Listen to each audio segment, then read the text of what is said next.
ಮಹಿಳೆಯರು ನಾಚಿಕೆ ಇಲ್ಲದೆ ಈ ಮೂರೂ ಕೆಲಸ ಮಾಡಲೇಬೇಕು.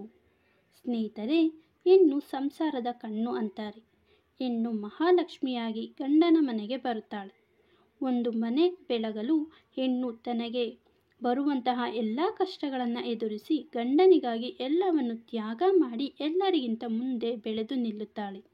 ಅಂತಹ ಹೆಣ್ಣು ತನ್ನ ಸಂಸಾರವನ್ನು ಸುಖದಿಂದ ಸಂತೋಷದಿಂದ ನಿಭಾಯಿಸಬೇಕು ಅಂದರೆ ತನ್ನ ಗಂಡನಿಗಾಗಿ ಈ ಮೂರು ಕೆಲಸಗಳನ್ನು ನಾಚಿಕೆ ಇಲ್ಲದೆ ಮಾಡಲೇಬೇಕು.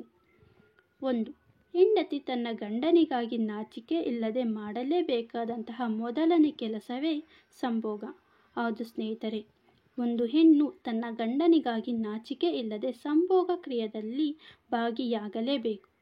ಪ್ರತಿಯೊಬ್ಬ ಮನುಷ್ಯನಿಗೂ ಕಾಮ ಅನ್ನೋದು ಪ್ರಕೃತಿದತ್ತವಾಗಿ ಬಂದಿರುವಂತಹ ವರ. ಗಂಡನಾದವನು ಬೆಳಗ್ಗೆಯಿಂದ ಸಾಯಂಕಾಲದವರೆಗೂ ತನ್ನ ಕೆಲಸದಲ್ಲಿ ಮಗ್ನನಾಗಿರುತ್ತಾನೆ.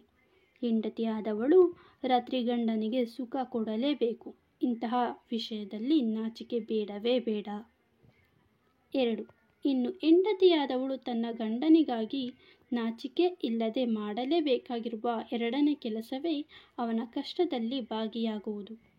ಹೌದು ಸ್ನೇಹಿತರೆ, ಗಂಡನ ಸುಖ ಮತ್ತು ಸಂತೋಷದಲ್ಲಿ ಮಾತ್ರ ಭಾಗಿಯಾಗದೆ ಅವನಿಗೆ ಕಷ್ಟ ಬಂದಾಗ ಆ ಕಷ್ಟದಲ್ಲಿ ನೆರವಾಗಲು ನಾಚಿಕೆ ಇಲ್ಲದೆ ಮುಂದಾಗಬೇಕು. ಧೈರ್ಯದಿಂದ ಮುಂದಾಗಬೇಕು. ಆಗ ಮಾತ್ರ ಒಬ್ಬ ಗಂಡನಿಗೆ ಪರಿಪೂರ್ಣ ಹೆಂಡತಿಯಾಗುವುದಕ್ಕೆ ಸಾಧ್ಯ. 3. ಹೆಂಡತಿಯಾದವಳು ತನ್ನ ಗಂಡನಿಗಾಗಿ ನಾಚಿಕೆ ಇಲ್ಲದೆ ಅವನ ಅನಾರೋಗ್ಯದಲ್ಲಿ ಭಾಗಿಯಾಗಬೇಕು. ಗಂಡನಿಗೆ ಹುಷಾರು ತಪ್ಪಿದಾಗ ಅವನಿಗೆ ದೈನಂದಿನ ಕಾರ್ಯಗಳನ್ನು ಮಾಡದೆ ಇರುವಂತಹ ಪರಿಸ್ಥಿತಿಯಲ್ಲಿ ನೆರವಾಗಬೇಕಾದವಳೇ ಧರ್ಮಪತ್ನಿ.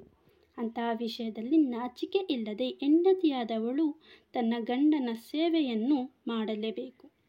ಅದು ದೇವರ ಸೇವೆ ಮಾಡಿದಂತೆ.